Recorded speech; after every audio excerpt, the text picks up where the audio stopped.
Bon ben, quand faut y aller, faut y aller. Ce n'est pas étonnant lorsque j'ai proposé cette liste qu'on ait eu droit à Alerte Rouge, même si j'étais pas sûr à 100%. Mais voilà, Alerte Rouge est devenu, depuis 2 ans maintenant, le pire Pixar à mes yeux. Et il était logique qu'on veuille que je le traite en top retour. Enfin... Je sais que les gens ont tendance à préférer que je parle des films Disney Animation Studios. C'est assez dingue à dire, mais oui, il y a très peu de gens qui sont en mode « on veut que tu parles de Pixar à fond », c'est souvent en priorité Disney Animation Studios. Mais si je propose des films Pixar, c'est clair net que c'est celui-là que vous choisiriez. Et... j'estime avoir été suffisamment clair sur mon dédain envers ce film. Néanmoins, avant de commencer, j'aimerais quand même dire une chose par rapport à quelques commentaires qui ont dit « Ah, ce sera impossible pour lui de trouver 5 points positifs. » Les gars, j'ai trouvé des points positifs pour La Belle et la Bête 3 et pour Catwoman. Ça devrait passer pour Alerte Rouge. Ce film mérite vraiment, mais... il y a quand même plus de qualité, plus de recherche dans ce film que dans d'autres que j'ai traités. Il faut pas exagérer non plus, hein. Je déteste Alerte Rouge, sincèrement. Il me caresse totalement dans le mauvais sens du poil. Et je pourrais m'étendre encore plus. Pourquoi ? Ce que je ne vais pas faire parce que ce n'est pas le but de cette vidéo. Mais je peux également dire qu'il réussit certains trucs.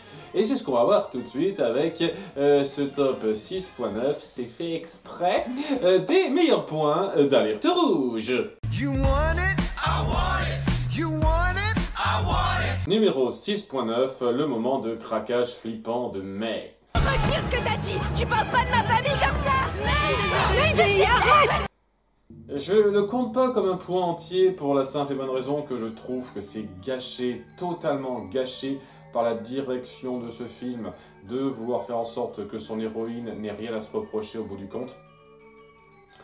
Et donc ça l'amenuise beaucoup, beaucoup cette scène-là, mais j'apprécie l'effort de tension là-dedans. Le fait que cette condition qui a l'air complètement légère, qui ne pose pas de soucis particuliers, à part que c'est bizarre et que ce sera peut-être pas forcément bien vu, qu'il y ait des contre-coups et que ça puisse virer assez grave dès lors qu'on fait pas trop gaffe, dès lors qu'on perd un peu le contrôle. C'est un truc que vous avez mis en place très pauvrement, très stupidement lorsque May fait sa petite démonstration à ses parents. C'est bon, je me contrôle, maintenant je peux sans trop de problèmes me gérer sans ça. C'est que tu crois que tu as le contrôle tout le temps, mais il peut toujours arriver un moment où tu craques. Et c'est plutôt bien illustré sur le coup lorsqu'on voit que cette transformation qui avait l'air toute guirette, toute gentillette depuis le début, peut devenir un peu flippante comme ça. Vous l'avez plutôt bien rendu dans la mise en scène. Alors le problème, comme je l'ai dit, c'est que au bout du compte, il n'y aura pas de retour par rapport à ça. Le gars lui en voudra pas plus que ça quand on le reverra. Elle s'excusera pas et elle dira c'est bon, je peux contrôler ça, il n'y aura pas de problème. À partir de 13 ans, je peux me contrôler, je peux me gérer. Il n'y aura plus de soucis. C'est de la merde, je suis désolé, c'est complètement de la merde ça. Mais bon, et aussi le fait que ce qui la fout à ce point dans ce stress au départ, c'est que ouais, elles peuvent pas se rendre à leur concert de boys band. Ces détails-là font que ça amoindrit pas mal la scène, mais en soi, je trouve quand même efficace malgré tout. Numéro 6, la recherche dans le mélange de styles musicaux. Bon, la BO de ce film, comme la plupart des Pixar, j'ai envie de dire, est de qualité, hein, j'ai pas grand-chose de mauvais à dire dessus. Et j'apprécie le fait qu'on essaye de concilier deux styles très différents. Alors... qu'on se comprenne bien, je trouve que les boys bands c'est pas non plus très haut de gamme, mais vous avez très bien rendu l'aspect boys band avec les... je sais plus comment ils s'appellent, je m'en fous. Et leur chanson fait particulièrement typique. Vous avez un rendu boys band très naturel, j'ose dire. Je dis ça en tant que personne qui ne déteste pas le principe. Je veux dire, quand j'étais jeune et Toubitry et d'autres étaient à la mode, et je détestais pas les écouter. Ce qui me saoulait, c'était leurs fans. Une partie de leurs fans qui étaient en mode yeah, que trop beau. Je détestais ça, mais au-delà de la fanbase un petit peu débile qu'il y avait autour, les chansons, ça s'écoutait, c'était clairement fait pour être basique mais entraînant et ça le rendait correctement et c'est exactement ce que ça fait là, donc ça le rend très bien cet égard là. Et à côté on nous sert du vieux chant ancestral qui est assez naturel aussi, qui fait assez typique dans le genre. Vous le faites bien et j'apprécie le mariage entre les deux styles à la fin, même si c'est un peu grossier sur le principe comme c'est amené, mais le fait que vous mariez les deux et que ça se mélange bien, ça montre une recherche dans le travail d'écriture musicale et qui mérite un peu d'être pointé. Numéro 5, le joli moment du papa. Personnage que je trouve particulièrement surestimé au sein de ce film. Je veux dire, même les gens qui aiment pas trop ce film se disent « Ah ouais, quand même, le père, il était génial !» J'ai une serpillière 80% du film.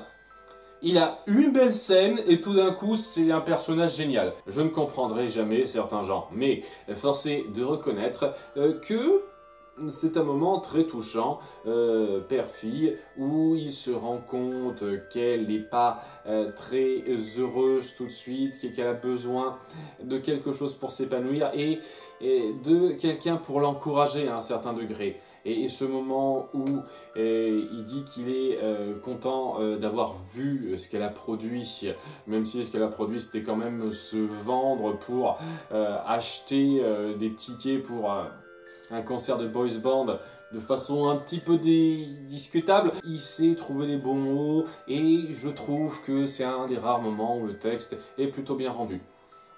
Vraiment, une scène plutôt touchante qui aide un tout petit peu à donner de la profondeur à ce moment de drame. Notre héroïne perd pied, un peu typique, amené un peu grossièrement au bout du compte quand on sait comment ce sera traité à la fin. Je trouve que ça aide beaucoup à améliorer un peu ça. Ça ne suffit pas à en faire un super personnage pour moi, et si on doit parler de personnages véritablement réussis, je dirais numéro 4, la grand-mère. Sincèrement, je trouve que la grande majorité de la famille, ce sont des stéréotypes grossiers sur pattes. Vraiment, même la mère, même May à un certain degré, mais elle sait avoir une certaine réserve, avoir un certain recul sur ce qui se passe et avoir du dialogue qui fait mouche. Il y a quelques moments qui sont plutôt bien rendus autour d'elle et contrairement à d'autres, elle n'est pas jouée pour faire du gag. C'est ça qui est un petit peu saoulant aussi dans ce Pixar, ce besoin de t'en balancer tout le temps dans la gueule, quoi, qui est vraiment chiant là. Elle, non, elle participe jamais à ces délires, on fait un peu n'importe quoi. À part peut-être le gag de fin ou son espèce d'esprit pandarou est dans un Tamagotchi ou un truc comme ça, je sais plus exactement qui a quoi. Enfin bon. Elle est plutôt bien rendue et je trouve notamment que le petit moment de dialogue entre elle et May, où elle fait savoir de façon indirecte les déboires qu'il y a eu entre elle et sa fille, est vraiment pas mal rendu. Et oui, la réconciliation de fin entre May et sa mère m'en touche une sans faire bouger l'autre, mais on sent que les regrets qu'elle a et les excuses qu'elle fait envers sa fille, c'est-à-dire la grand-mère et la mère qui se réconcilient, ça a du poids parce que ça appuie quelque chose de moins grossier tout simplement, de plus légitime dans le temps qu'on a montré, en grande partie, presque exclusivement j'ai envie de dire, grâce à la caractérisation de la grand-mère et qui... presque sans faute, j'ai envie de dire. Après, voilà, c'est pas non plus un personnage sensationnel, hein, je trouve pas que ce personnage décolle très haut, mais vous avez su bien le caractériser. Ce qui est beaucoup plus que je peux en dire pour la quasi-totalité des autres personnages. Numéro 3, la dynamique amicale entre May et ses copines. J'en ai déjà parlé dans ma critique et j'estime que ça vaut toujours ça. La dynamique entre nos 4 héroïnes principales, on va dire, est pas dégueulasse. Pour autant qu'elles sont voilà, des ados typiques avec leur caractère qui de temps en temps peut être un petit peu cringe si j'ose dire, il y a une solidarité, une pluralité entre ces quatre-là qui marche très bien et on sent un véritable naturel dans leurs interactions. Et quand on part pas dans de la mise en scène dans ta gueule TikTok débile, mais au-delà de ça, il y a quelque chose de très bien rendu dans cette relation et je pense que dans un meilleur scénario, dans d'autres circonstances, ça aurait pu donner du vrai développement de personnages sympathiques parce qu'elles ont la base pour être prenantes. Il faut juste qu'il y ait l'intrigue qui va avec. Et elle n'est pas là. L'intrigue n'est pas là, je suis désolé, l'intrigue n'est pas du tout là pour les mettre énormément en valeur. Mais c'est un tout petit peu ressenti, notamment dans numéro 2, la scène de découverte du panda des 3 amis. C'est la meilleure scène du film pour moi, sans trop de problèmes, parce que elle appuie de façon très jolie ce qu'aurait pu donner ce film avec ce concept-là en fait. En partant du principe qu'on se transforme en un truc qu'on a du mal à contrôler, qui nous fait honte, dont on a peur au départ, avoir ces amis qui découvrent ça et qui vous font vous sentir bien, vous faire dire que quoi qu'il arrive, on est toujours avec toi, etc. C'est très bien rendu, peut-être un peu rapide, et c'est le problème que je vais avoir là-dedans, c'est que je pense que ça aurait pu être une superbe conclusion de film. C'est-à-dire pas un truc traité rapidement en 2 minutes au tiers du film, quelque chose de vraiment traité en détail où les 3 amis auraient un peu de mal au début, auraient un petit peu peur, dire qu'est-ce qui se passe, mais au bout d'un moment on dirait ok, on est amis, on s'en fout royalement. Vous auriez fait durer ça sur le temps. Ça aurait pu donner quelque chose de très joli et cette relation d'amitié aurait pu briller à son meilleur niveau pour moi. C'est dommage que vous ne l'ayez pas fait et que ce soit juste une scène comme ça. Mais cette scène comme ça, elle est efficace. Je ne le nie pas une seule seconde, elle est très efficace, elle passe bien et elle appuie que oui, ceux qui touchent le plus notre héroïne, ce qui la calme le plus, c'est pas vraiment ses parents, ce sont ses amis proches. Et je veux dire ce qui est, ça arrive souvent, hein, c'est pas toujours nos parents proches qui nous apaisent le plus, mais les amis qu'on s'est forgés. Et oui, et je peux sincèrement apprécier cette scène pour ça. Numéro 1, la normalisation de la puberté. C'est un petit peu le thème central de ce film, et si je trouve qu'en termes de message à la fin, c'est ultra insultant. Je veux dire, mon panda, mon choix, allez vous faire foutre, c'est complètement débile. Je trouve quand même que vous savez illustrer ça à plusieurs moments. Il y a une certaine puissance à traiter ce passage de l'adolescence sans gros tabou. Bon, bien entendu, on ne peut pas se permettre de faire des jurons ou quoi que ce soit, mais il n'y a pas de tabou sur le fait que lorsqu'on s'éveille à la puberté, ben, on s'éveille à l'appel de la chair, si j'ose dire. Et donc, à de nombreux moments, dans de nombreux passages, c'est montré avec un ton très direct. On sait que lorsqu'on passe à la puberté, on s'éveille un peu sexuellement. Évidemment, on va pas non plus le montrer directement et de façon crue. On sait être suffisamment équilibré là-dessus, j'apprécie ça. Parce que bon, si ça part visuellement trop loin, ça peut tomber un peu dans le racoleur sans trop le vouloir.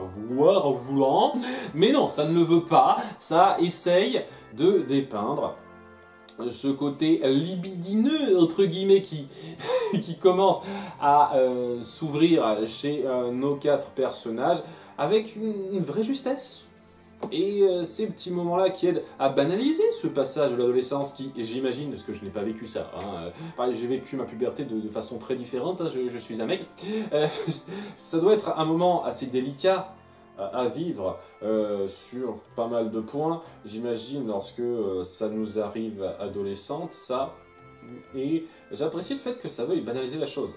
C'est un point sur lequel je ne suis pas d'accord avec certaines critiques puritaines qu'il y a du film. Comment ose-t-on montrer ce genre de choses à des enfants, etc. etc. J'estime que ça va, ça se restreint suffisamment pour pas être vulgaire, sincèrement, et ça normalise quelque chose qui devrait être normalisé. J'apprécie que Pixar fasse ça, et c'est un très bon point pour moi. Vraiment un très bon point. À tel point que peut-être c'est ça qui a su vraiment toucher une grosse partie du public et se dire « Ah, c'est tellement génial, et je vais adorer tout le reste ». Je sais pas trop, parce que pour ma part, le reste n'est pas génial du tout. Hein. Et le fait que ce soit quelque chose de normal de la vie réelle n'est pas automatiquement quelque chose de génial. Le fait qu'on a affaire à des adolescentes typiques normales, c'est pas ça qui va justifier les stupidités d'écriture et le fait qu'il se passe des trucs sans intérêt. Parce que oui, peut-être que dans la vraie vie c'est pareil, les adolescentes sont comme ça, mais dans la vraie vie les adolescentes sont chiantes. Oui, vos délires, ah, on est fan des boys bands, ah, mes parents me laissent pas tout faire, ah, c'est trop la vie de voir ce concert, ah, si on va pas faire, ah, j'ai raté ma vie, etc. Vous êtes chiante. Vraiment, hein, vous avez vécu ça, c'est super, mais c'est chiant et ça ne mérite pas d'être glorifié, cette partie-là. Par contre, j'apprécie le fait qu'on normalise cette partie de l'adolescence, qui est vraiment délicate pour pas mal de filles, hein, dont je parle de la puberté évidemment, qui mérite un tout petit peu qu'on lui donne cet effort-là. Donc je peux respecter ce film pour ça, sincèrement. C'est pour ça que c'est le point numéro 1 pour moi. C'est le truc que je peux respecter dans ce film. Le reste, c'est des points qui vont sans grandement élever le film. Je trouve pas qu'on ait des points positifs avant ce point numéro 1 qui décolle particulièrement haut et qui suffisent à rendre un film un tant soit peu génial, quoi. Mais ce détail-là, ça a de la valeur. Ça ne compense clairement pas tout, mais ça a de la valeur. Je peux concéder ça. Et j'ose espérer que cette vidéo aura de la valeur pour vous, vous aura plu. À nouveau, tant mieux si ce film vous a plu. Honnêtement, pour moi, on est vraiment dans le bas de Pixar en termes d'écriture, en termes de personnages. On n'a jamais fait plus bas que ça pour moi. Et c'est pas ces points positifs qui sauvent le tout, clairement pas. Alors on verra un peu par la suite ce que je voudrais faire en top retour, je sais pas trop, je pense qu'il va y avoir une longue période de pause maintenant. À bientôt, bye.